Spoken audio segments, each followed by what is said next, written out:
All right, guys, we're starting. So, we're going to be introducing and going over a bit of the 30 Years' War today, and then covering the rest of it on Monday. On Tuesday, we might do kind of a wrap-up and review activity on the wars of religion. Wednesday is the PSAT, so you guys won't have any stuff. Thursday and Friday, I'm actually going to be gone again. Oh. Because I have to go see a concert. What concert? It's Trampled by Turtles, and they're playing up in Asheville. They're kind of good. They're like a contemporary folk, like bluegrass thing. Then I'm going camping. I'm glad I'm recording this. That way everybody gets my personal life updates. The best part of the video. So what I'm going to do is for the DLD, for those of you who aren't taking the PSAT, and for the sub on Thursday, I just want you guys to write your reflections in class. I'll make the reflections due at the end of the week. I'm also going to give you a study guide for the Reformation and Wars of Religion because we've got another test coming up. People usually do better on this test than on the first test. First, because you guys know what to expect. And second, because it's a much smaller and more contained unit. The first one covered all sorts of stuff for over the course of like 300 years. This is a nice little 150-year chunk, and it's a pretty self-contained unit. So I think the study guide is already posted on the course calendar, but I'm going to double check on that. And while I'm gone on Thursday and Friday, all you need to do is write your reflection and work on the study guide. Hey, Seth. We're talking about the best war right now. Which one is it? 30 Years' War. What day is the test? I haven't decided yet. Maybe on Tuesday, next Tuesday. So that way we can review on Monday together and then take it on Tuesday. Cool. And then we're going to go on to one of my very favorite units, which is daily life for people in the early modern period. Just like what was it like to be a peasant? What was it like to be a worker in a city? And we're going to read my very favorite primary source, which is the Great Cat Massacre. Do you know about this? Oh wait, wasn't it trying to? It's like. Don't spoil it for anybody. Okay, so let's get started talking about the 30. Oh no, 30 Years' War. So I think we need to start with a map. Where's the map? So the 30 Years' War actually is 30 years, and it goes from 1618 to 1648. So let's take a look at the political map and talk about what's going on with everybody. This is going to start out as a religious conflict, but is going to turn into a great power struggle between France and the Habsburgs. So we got to know who's on which side and who the major players are before we can make sense of any of this. So there's kind of overlapping tensions in Europe at this time. The religious tensions are Protestants versus Catholics. And then the political are a lot. There are a lot of different political tensions. One is the German princes versus the emperor.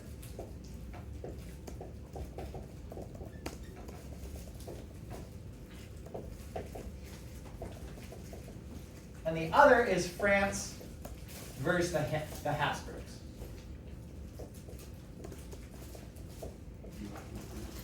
Okay, so first let's look at, let's think about where the political, or where the religious divisions are. So, who are the hyper-Catholic states? Yeah? Milan, let me see right there. Did you say Milan? Yeah. Yeah, so all the yellow, this is the Spanish Habsburg realms in 1618. So let's look at what the Spanish Habsburgs have. They're centered in Spain. They also control southern Italy. They control Milan and Genoa. And then they control various random territories on the border of France, including part of what is today Belgium. So this is all hyper-Catholic territory. What is the other Habsburg territory? The Habsburgs split, remember? Where are the other Habsburgs? This is important. Other than North Spain? Yeah, so the Habsburgs used to be used to be kind of a big unified dynasty, and they split in half, and then they all started marrying each other to keep the alliances going. Yeah, where? Isn't it just northern Germany? No, northern Germany is Protestants. Oh, okay. Lower Italy. So the northern German princes are Protestants, and they are opposed to the Habsburgs. So the other yes. I think it's Austria. Yeah, it's Austria. Oh. So Why is there half a Great Cat? So the Austrian Habsburgs and the Spanish Habsburgs are the two biggest supporters of the Catholic Church.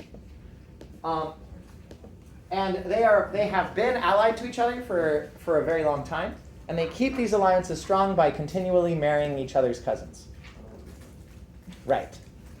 Okay, so there are other Catholic players involved.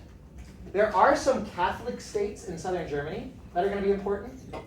This is Bavaria, where Munich is, where people like to drink big beers and wear lederhosen. And then there's some Catholic areas down here also.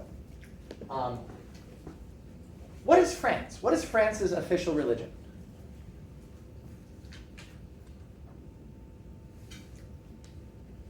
Yeah, Evan? Catholicism? Yes, France is Catholic. But do you remember from the video on the French Wars of Religion how they settled the dispute between Protestants and Catholics in France? Yeah. The Protestants rose to power, but then they basically just like let everybody like do their thing, and then they basically got the Catholic in power. Correct. So there was a conflict between the Protestants and the Catholics in France, and the Protestants actually ended up winning by winning over the support of moderate Catholics known as politiques, who cared more about politics than they cared about religion. And so the Protestants were actually able to put their boy, Henry IV, on the throne. And Henry IV was the commander of Protestant forces and a lifelong Calvinist.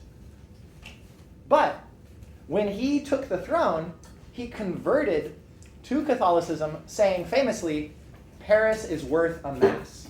Basically, it's worth it to pretend to be Catholic to be King of France, which obviously, right, I would do the same thing. So, France is technically Catholic, but they are tolerant of Protestants, and they don't really care about the Catholic Protestant divide. Okay, what are some other Protestant states? Who are the other Protestant players in this picture? Yeah. Is Prussia a thing yet? Yes, Prussia is up here. They're actually known as Brandenburg right now. And good job. But the elector of Brandenburg is one of the major princes of the Holy Roman Empire, and he's one of the key Protestant players in northern Germany. Is it also Saxony? Yes, and Saxony is right here. They're a major Protestant player. There's a bunch of other smaller states that are all basically a big Protestant alliance. Yes? The Dutch. Oh, yeah. So the Dutch are Protestant, and the Dutch are currently at war with Spain. You remember the 80 Years' War?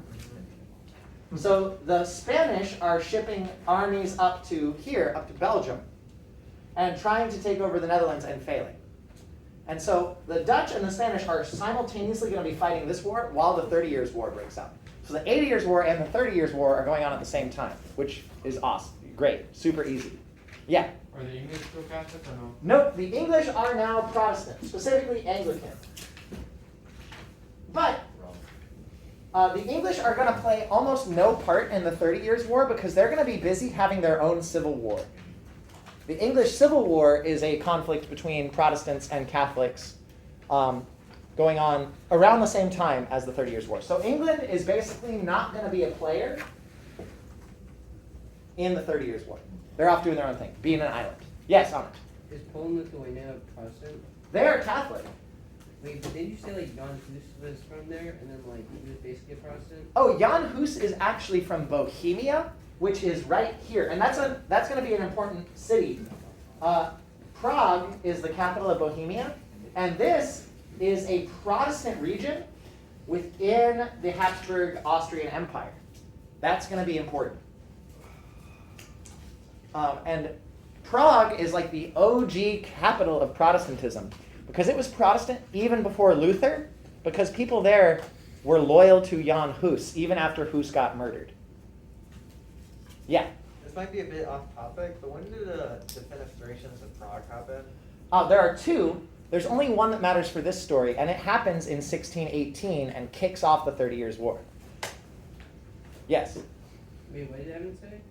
The defenestration of Prague. It means to throw someone out a window. Yeah, why do we have a word for that? Yeah, it's because English is dumb. But yeah, the defenestration of Prague happens in 1618. And what happens here is a bunch of Austrian Catholic officials are thrown out of the window of a tower by Protestant rebels. And this is essentially Prague declaring independence from the Habsburg Empire and saying that they are going to be their own Protestant state. And the Habsburgs are like, I don't think so. Also, miraculously, the people who get thrown out of this 10-story window survive. What? Wait, what? And the Catholics say it's because angels swoop down and carry them to the ground. And the Protestants say it's because they fell in a pile of horse crap that was outside of the castle walls. I think I believe the Protestants. I think the Protestants are probably telling the truth, but maybe the angels bumped them That can break your into soul. the horse poop. Yeah, like a big, not like a little pile, but outside of a stable. You know how you'll have like a bunch of hay and horse crap just sitting there stinking? My sister was a horse girl, and I've learned to hate the smell of I'm horses. gonna try this out. Because it meant I had to sit there and play Pokemon in my mom's minivan for 10 hours at the horse show. But so anyway, yeah, you can look up all the details about the defenestration of Prague if you want, but I think it is one of the funniest ways that a war has ever been started, is throwing a bunch of Catholic officials into a pile of horse crap. Okay, so anyway, a couple other major players that you need to think about. Denmark and Sweden are both super Lutheran states. Wait, they're relevant again? They're relevant. This is the one time where Sweden gets to be really important. So everybody needs to be respectful to Sweden and pay attention to them because they're only going to be featured in 2 classes ever. Yeah, so Denmark and Sweden are both Lutheran states. And so what's going to happen here is there are going to be 3 stages to the conflict. The first stage is going to start out as a German civil war involving only German states, where the Protestants and the Austrians are going to fight each other over control of Prague and Bohemia. The Protestants are going to try and help Prague break away and become become a Protestant state within the empire. And the Austrians are going to try and crush Protestantism and force them to convert back to Catholicism. So that's stage 1. Maybe I should write these stages up on the board. Or maybe, now that we've got the map up, we should go back to my slides. Let's take a picture. Oh wait, I can't take a picture. Somebody take a picture of the map. Cool. Can you put it on the AP Euro group chat? Is it clear? Can you see it? Not like in a very bright marker. Just saying. Yeah, I think you can see that. Okay, cool. I didn't know how to respond to that. Okay, what are the Ottomans and the Poles and the Russians doing there in this time period? I'm not actually sure, but it doesn't matter. They don't get involved in the war. Wait, what time period is it? This is 1618. 1618 to 1648. 1648 is a key turning point in European history. It marks the end of religious conflict and the beginning of the European state system. It recognizes Germany as a bunch of independent little states. And there are basically no more religious wars after 1648. And wars are fought for more rational reasons, like dynastic inheritance or money. Yes? Wait, so this war was only over religion? No. So it starts over religion, but then it draws in France and other people who don't actually care about religion. So let me give you guys a quick overview before we start.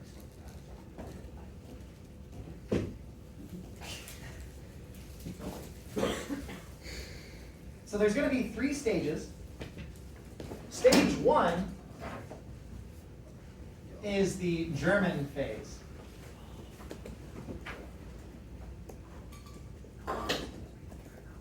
And it is basically just the Protestant princes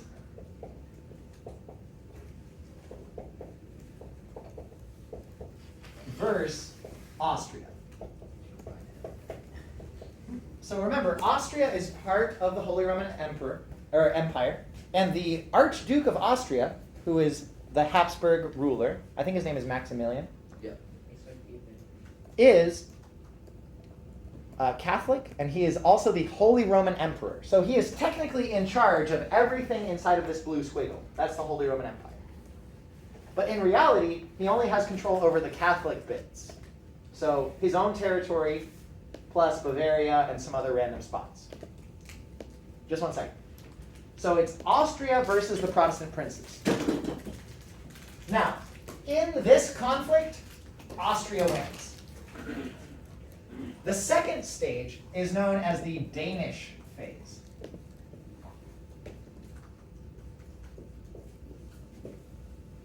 And this involves, so after Austria whips the Protestant princes, it looks like Austria is not just going to take over Prague, but it looks like they're about to conquer all of Germany. And so Denmark gets involved, and Denmark comes down, so then it's Denmark versus Austria. And Austria wins again. Austria actually smacks Denmark down. It's not even close. And at this point, the Austrians begin marching north and actually conquering parts of Protestant Germany. And at this point, it looks like it's not just like the Habsburgs might actually eradicate Lutheranism. Like if they're successful, they might reclaim all of Germany and turn Germany into a real state instead of a bunch of scattered little principalities. So this is a real big turning point in German history, because if the Austrians had won here, Germany might have unified in 1630 instead of 1870. And then, all of European history would have been different. Probably no Nazis. Okay, there's actually 4 phases, I lied. The third phase is the Swedish phase. Not to be confused with Swedish fish. Swedish fish. Whoa. Did I just read your mind, Andrew? You actually did. Or did you make me say that? I was thinking of Swedish fish. Yeah. Swedish Phase is- So in the Swedish phase, it's Sweden versus Austria. And Sweden really, really hurts Austria, but doesn't defeat Austria. So it's kind of like a draw. What's the symbol for a draw? I don't know. It's like a draw. Sweden comes down, they stop Austria from conquering Germany, but they don't actually finish the job. They run out of manpower somewhere in Bavaria. And then the last phase is called the French phase, where after it looks like Austria is going to survive and start pushing Sweden back, France jumps in on the Protestant side, even though they are Catholic, because they want to take down the Habsburgs. They don't care about religion. They want to crush their rivals, and they think that this is the right time to do it, because Austria has already been at war for like 15 years at this point. So France realizes that this is their chance to finally break the Habsburgs in Europe. After the 30 Years' War, France is going to emerge as the major power on the continent, and you're going to see the rise of Louis XIV and absolutism. So this is kind of a big turning point. It's where Spain and Austria cease to be the major players, and France emerges as the major military power. Yes? Why doesn't Spain go and take France on the side? Okay, so Spain is busy because they're trying to take over the Netherlands. And Spain actually does get involved in the Swedish phase. I left that out. But so Sweden comes down out of nowhere and smacks Austria at the Battle of Breitenfeld. And then Austria's like, oh my God, we need help. And so the Spanish send some of their boys into Germany to help out. And so Sweden is then fighting both Spain and Austria, which is not a fair fight. Because Sweden is tiny and Spain and Austria are like the 2 biggest powers in Europe at the time. Yes? Why doesn't Poland and Lithuania come to help because they're Catholic also? I really don't know why Poland doesn't. I haven't looked into that. It probably has something to do with the fact that Poland is so divided and uncentralized that they can't agree on any coherent strategy. Remember, they've got the Liberum Veto, So all it would take is like one pro-Protestant noble to just be like, nah, I think we should just do nothing. Yeah. What's stopping the other Catholic nobles from killing that Protestant noble? Oh, I don't know. That seems like a good idea, actually. Yeah. Like, why don't you just have a cute little civil war, get rid of a couple Protestants? Yeah, I don't know. If anybody wants to do research about Polish foreign policy during the 30 Years' War, and let me know, I would appreciate the research. In form of a reflection.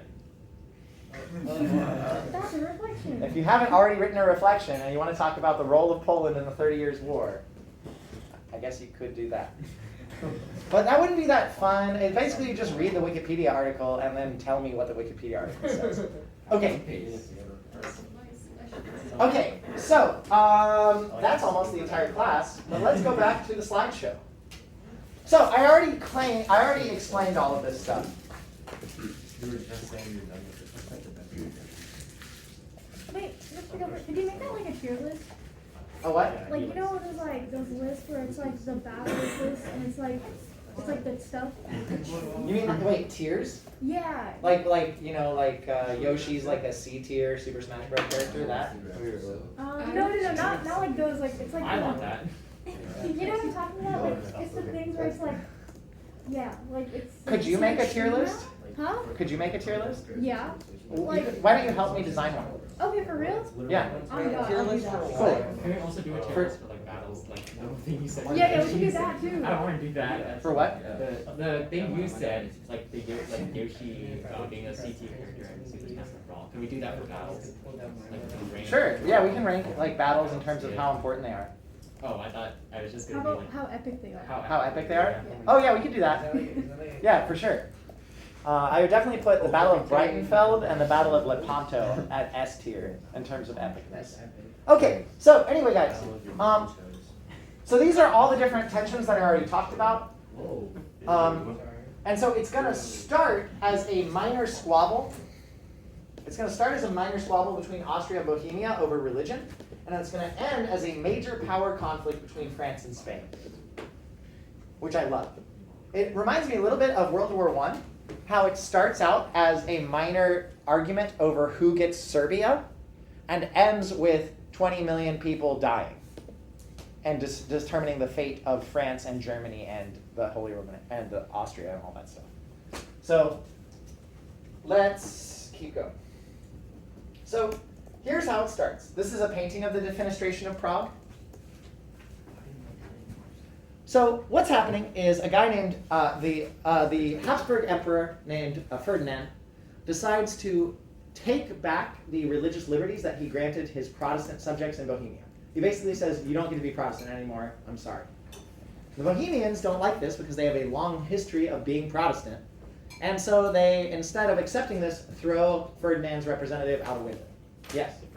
Wait, is 30 Years' War the one where the guy like tried to like make Habsburg make the Habsburg family control all of Europe, and then France messed them up? Mm-hmm. Okay. Yeah. That's what I just said, but like way longer. Yeah, I was worried like if you taught it like 3 weeks ago about that guy, so it's like the same. Oh yeah, I gave you the preview of Gustavus Adolphus. Yeah. Yeah. Okay, cool. So anyway, so the rebelling Protestants in Bohemia, guys, the rebelling Protestants in Bohemia, after throwing Ferdinand's guy out the window, pick a random German guy who's a Protestant to be their new king, and they declare independence. So this new guy organizes an army, but then basically immediately gets crushed at a battle called the Battle of White Mountain. It's super one-sided. The Austrians have way better troops, way more guns, and they basically just wipe the floor with the Protestants. So this poor guy, Frederick V, gets to be king of Bohemia for like 1.5 years. So that could have been the beginning and the end, but other countries decide to get involved because they feel like this is too important of a conflict to let the Habsburgs just have their way. And so the second phase of the war draws in Denmark. So also at the same time, the Spanish decide to really make another push at reclaiming the Netherlands. So what's going on is the two Habsburg families are on both sides of Germany, and they're swooping into Protestant territory. So the Habsburgs are pushing north from Austria, and they're also pushing into the Netherlands at the same time. This makes the Protestants feel a little nervous, and so Denmark decides to form up and attack. He also does end up getting funding from England and Holland. So I know I said England doesn't really play a role in the war. They don't really, but they do send some cash to other Protestants when they can. Also, one thing that's interesting is France is funneling money to Protestants, even though France is Catholic. In spite of this, the Protestants are successful, and they manage to beat the Protestant alliance and keep going. Yeah. Why is France funding the Protestants? France is funding the Protestants because they are playing the long strategic game. They don't care what religion Germany is. They just don't want the Habsburgs to control Germany. Because if the Habsburgs control Germany, then France will be surrounded. There will be Spanish Habsburgs to the south and German Habsburgs to the east and north. Yeah? What was the Pope's reaction when France joined the war against the Habsburg, like for Catholicism? The Pope was displeased. Did he discommunicate or excommunicate? No. Okay. No. Do they still have that power? He did have that power, but France had basically worked out a lot of independence from the Catholic Church. And if the Pope had tried to excommunicate the King of France, the King of France would have probably pulled a Henry VIII and just declared himself head of the Church of France. So at this point, the Pope doesn't have the same authority and power that he used to have in the Middle Ages. The real loyalty of the people of France was now to the king and not to the Pope. Yes? So would you consider France like militarily strategic in like this whole war thing, or like do they also have weaknesses? No. I think that France during this time period plays their cards super intelligently. During this time period, they're being governed by Cardinal Richelieu, who we're going to talk about a little bit later. But he is viewed as the kind of godfather of Machiavellian international politics.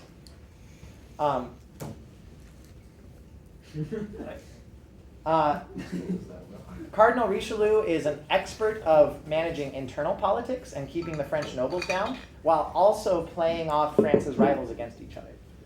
So during this time period, France is playing their cards super smart, and it's going to pay off, because France is going to emerge in the next period as the major military power in Europe, with Louis XIV and Versailles and all of that stuff.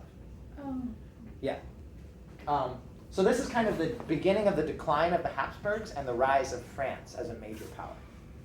Okay. Other questions? Drew, did you have a question? No? Okay. All right, and then Sweden comes in. So Sweden has been quietly building up an excellent military for like 100 years. They've been raising taxes, they've been training officers, investing in the latest weaponry, and also developing new tactics. And so Sweden comes out of nowhere to save Protestantism. If it wasn't for Sweden, Austria would have probably just captured all of this and declared itself a new Catholic empire. The Netherlands would have then been surrounded, the Netherlands would have probably also collapsed, and history would be completely different. But Sweden comes in and tips the balance back towards Protestantism. Oh, yay, Sweden. Sweden is led by a charismatic and experienced military commander, King Gustavus Adolphus, the Lion of the North. And Gustavus Adolphus is credited by military historians for revolutionizing European warfare. And he does it in a number of ways. First, he gets rid of pikemen. Guys with pointy sticks are on the way out, because guns are getting better and better, and he realizes that the best way to win a battle is to maximize firepower. And of course, guys with pointy sticks are not doing that for you. So what he trains, he has a highly trained professional soldiers, not mercenaries, that specialize in new tactics, which is basically firing muskets as quickly as possible. Is you line up and you just wail on the enemy with volleys of musket fire. On top of that, he reduces the size of cannons, which you might think is a bad idea. Like, why would you want little cannons? But what this means is that rather than one, like, 5,000-pound cannon, you can have 10 500-pound cannons, and you can wheel them around in the battlefield and blow people away from close range. That's pretty cool. Yeah, it's way more effective and way more flexible. He also relies heavily on what is known as shock tactics. So you wait until the very last minute. Just one second, and I'll finish up. You wait until the very last minute. You save all your strength up, and then you hit the enemy with everything you've got, and hope that they just run in terror. So all the cannons, all the musket fire, and all of your cavalry just come crashing down on a single point of the enemy line, and it breaks them. And this tactic is super effective and allows them to win a series of stunning victories against the Austrians and Spanish, which allows tiny Sweden to, for a moment, become the dominant military force in Europe. Yes, dude. And we'll talk about the tragic downfall of Gustavus Adolphus on Monday. RIP. R.I.P. So